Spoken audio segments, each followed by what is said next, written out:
Hello, my name is Jesse Nunez. Today I'm going to be doing my female urinary catheter insertion checkoff.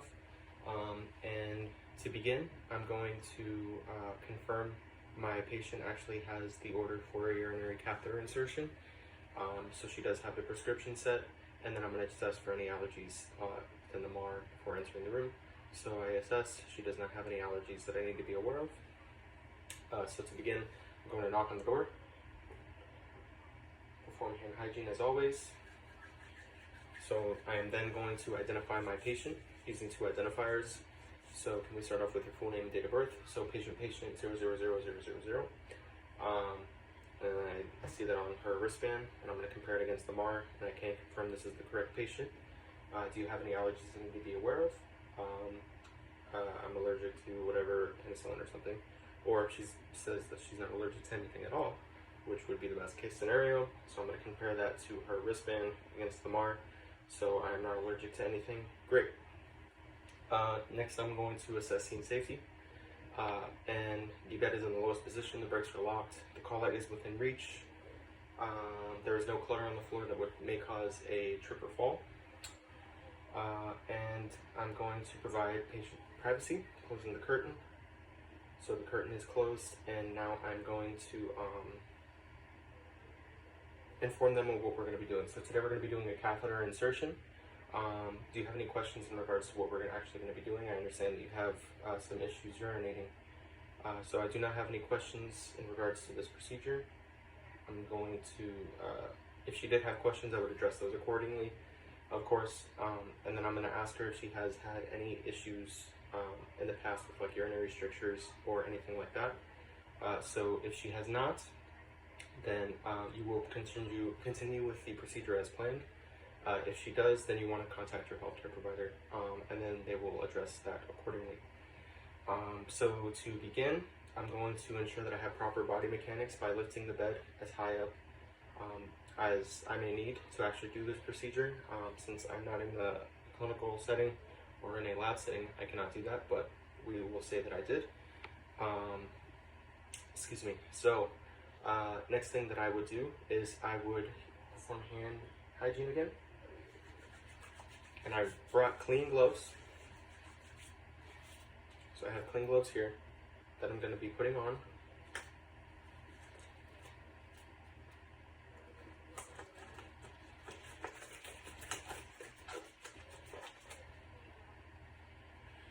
So again, while you're doing this, you can ask your patient, before we get started, is there anything that you may need? Are you comfortable? Do you need another blanket, possibly? Glass of water, use the restroom before we begin. Well, she obviously can't use the restroom because she's going to be using a catheter, but it was a joke, I guess. So what I'm also going to do now is I'm going to properly drape my patient. So this is her drape. I'm going to lift it up only to expose the peritoneum, and I'm going to lift it up to where I can see the urinary meatus. I'm not touching my patient yet, but I'm going to adjust my drape accordingly up above her lower abdomen, and that is going to be the only thing that is covered. From the bottom down is not. I'm going to ensure that my patient is comfortable and that they're ready to continue. So next thing I'm going to want to do is I'm going to put my patient in a dorsal recumbent position. So I'm going to lift the leg. I want her to have a relaxed state to ensure that there's maneuverability. We don't want her tight and tense. If you do experience rigidity, that may be the case because of maybe a hip replacement or arthritis. So keep that in mind. And now I have my pack here. So I brought it in the room with me, of course. But it was here because of the case of the setting. So I'm going to assess my packaging. It has not been opened. It is still sealed. There are no wet spots inside, so this is going to be free to use. I'm going to set this down here. Again, I'm going to make sure that I have enough room to work. I'll set that there. And what I would do is I would remove these gloves, perform hand hygiene again, and then get another pair of these gloves on. but for the sake of resources and time, I'm not going to do that in this video. I'm just going to verbalize that I would do that. Okay, so next up, I'm going to open my unsealed pack. So it is open, and I'm going to remove the catheter kit from inside. Okay, so set that down.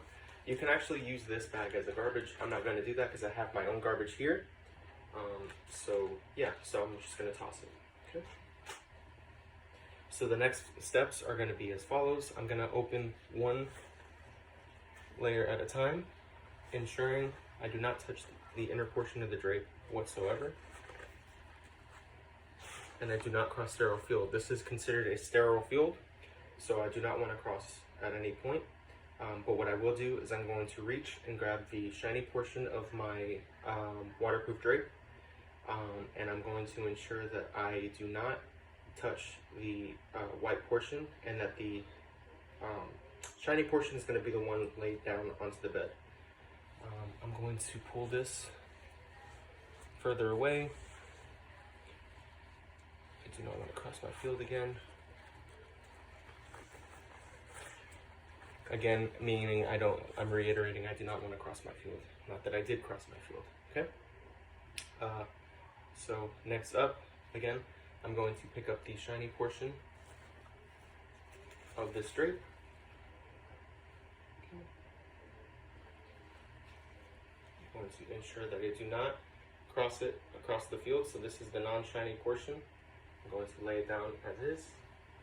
And however it falls, I'm going to leave it for now, okay? And I can readjust it once I have my sterile gloves on. So I'm actually going to remove these. So these are removed. And the pack does come with a set of sterile gloves. I'm going to pull my table over here. Now this is a sterile field, so I'm not going to turn my back on it. So I'm going to lift up on my gloves. And I'm going to set it on my table here. Try to adjust it.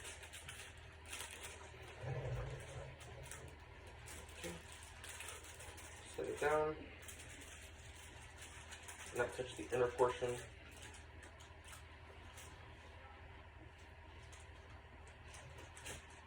And what I'll actually do for the sake of this video is I'm going to pause the procedure, and I'm going to move the camera so that we can do this. Obviously, I would not do this in an actual clinical setting, but for the sake of the video, I'm going to do this to ensure that you can see me donning my gloves. Okay, so my non-dominant hand grasps the inner portion of the right dominant glove and insert my hand.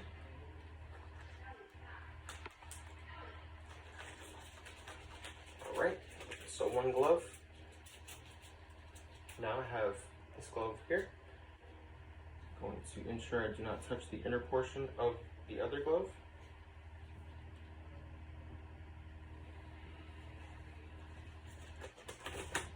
Okay, so now this is considered sterile. I'm going to push this out of the way. Now, once again, I'm going to pause the video so I can readjust and show you what I would do in this scenario. So I'm going to come over here. Even though I technically paused it, I'm going to make sure I do not drop my hands below my waist. So now that I have sterile gloves on, I'm going to start the procedure again. So this is now the procedure. So now that I have my gloves on, I've readjusted my camera. I'm going to be able to adjust this inner portion of the drape just below the meatus. Okay. All right. So this is correctly positioned now. So now I am free to adjust how I need. So now I have the fenestrated drape that I'm going to be using.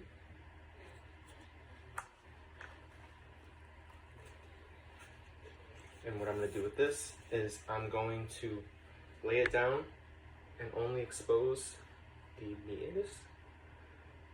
So the meatus is now exposed, okay?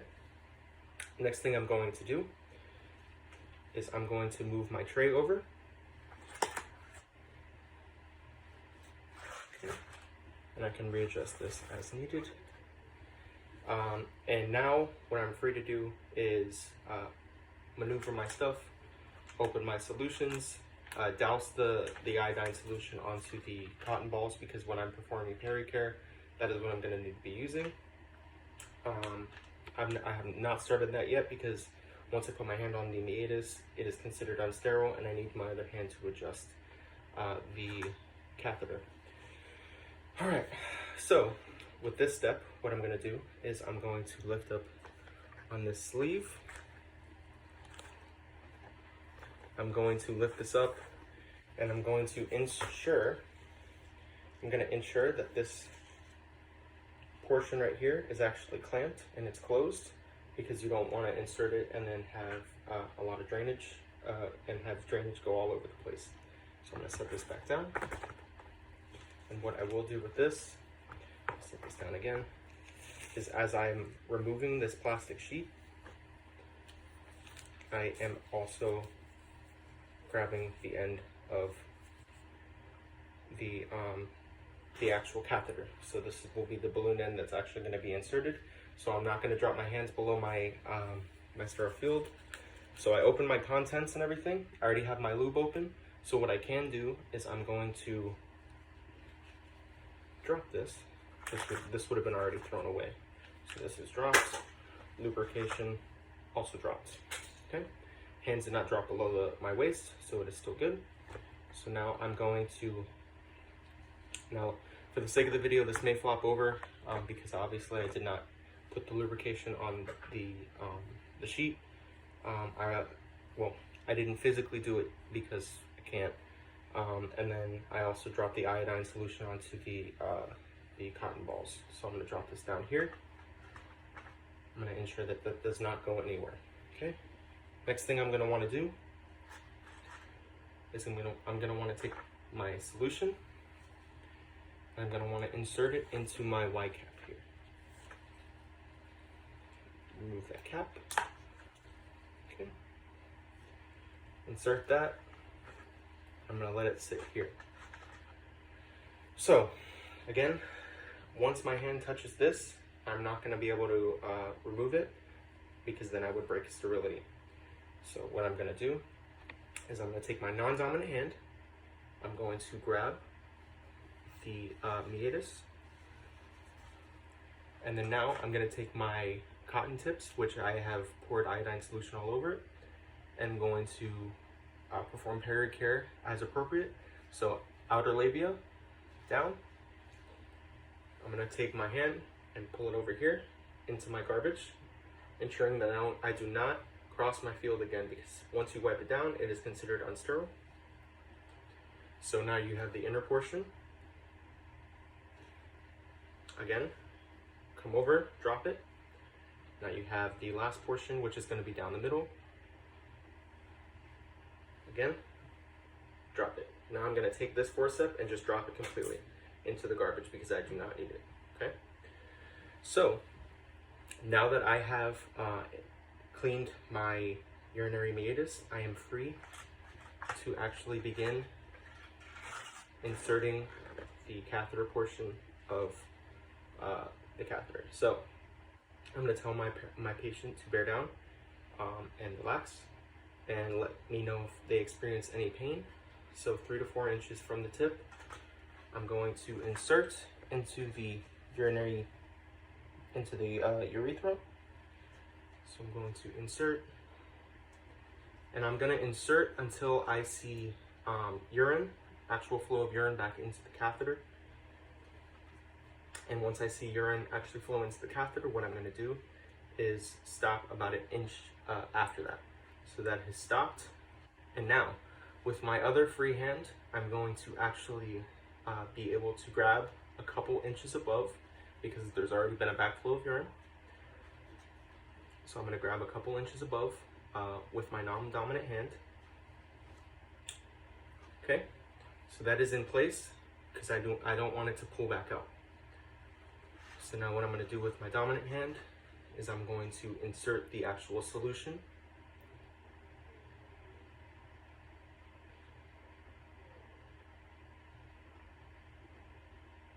Okay, So that is being inserted currently. Now the balloon inside is filling up, which allows the balloon to stay in place and the catheter stays in place. Okay, so what I'm gonna do is now I'm going to pull this off. I made sure that I kept this clamped because if I didn't, the fluid would actually go back into the syringe. So now I'm gonna dispose of this. Okay. All right, so next thing I'm gonna do is I'm going to tape, or I'm gonna take my bag, ensure that this is below the waist, below their waist, and I'm going to tape the actual catheter to their leg. So I don't have my tape, right? Well, I have the tape, but it's considered Scotch tape. So, but for the sake of the video, I would use a dressing tape. I'm gonna ensure that there's a little bit of slack within the line, because if the patient moves, turns a specific way, you don't want them to pull on the actual dressing. So I have put that down, and that is taped against the leg. And now you're gonna hang your bag just below the patient's bed level, ensuring it does not touch the floor, and you don't wanna make sure that this is pinched in any way. Okay, so this is taped on the thing. Now I'm gonna begin disposing of my my contents. So I'm gonna remove my gloves, throw those away. I can close this up, pull this to the side, throw it away as needed. Same thing with the tray. Throw it away as needed. And then usually I would rip this up and throw it away again. I'm gonna perform hair hygiene. I've thrown my contents away. So now what I would do is also document that I have done my procedure, and then I'm gonna document the actual output of the urinary catheter. I'm gonna assess the odor, I'm gonna assess the color, I'm gonna assess the amount, and the consistency to ensure there's no cloudiness or signs of an infection. And yes, and then I'm going to properly drape my patient again, ensuring that my patient is comfortable. Okay, so my patient is comfortable. I'm going to tell her to inform me if you experience any pain, ask her if she needs anything else. I'm going to also assess scene safety again, ensuring that the bed is in the lowest position. I'm going to put my side rail back up because I dropped my rail during my procedure.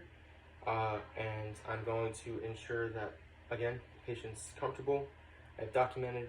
I'm going to, I've disposed of everything. I'm going to foam out. Tell the patient that the call light is here, and inform them that if there's anything that they may need, they can contact us. Open the privacy curtain and foam out. I'm going to do it just again in case. And then I'm going to exit the room with all of my supplies, or I throw my supplies out. I'm going to exit the room, and that is my urinary catheter checkoff. Thank you, and I hope it was great.